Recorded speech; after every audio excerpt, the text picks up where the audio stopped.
يقول الإمام ابن القيم رحمه الله تعالى معلقا على مسألة الحزن، قال: فإن الحزن القرآن 604 أوجه، ليس وجها ولا وجهين ولا 3 ولا 10 ولا 100 ولا 200، 604. قال: لم يأتي الحزن في القرآن إلا منهيا أو منفيا. قال الله تبارك وتعالى: ولا تهنوا ولا تحزنوا ولا تحزن عليهم.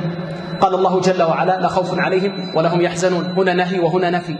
يقول ابن تيمية الله يرحمه وهو يتكلم عن أن الله ولا رسوله صلى الله عليه وعلى آله وسلم لم يأمرن بالحزن. طيب ليش؟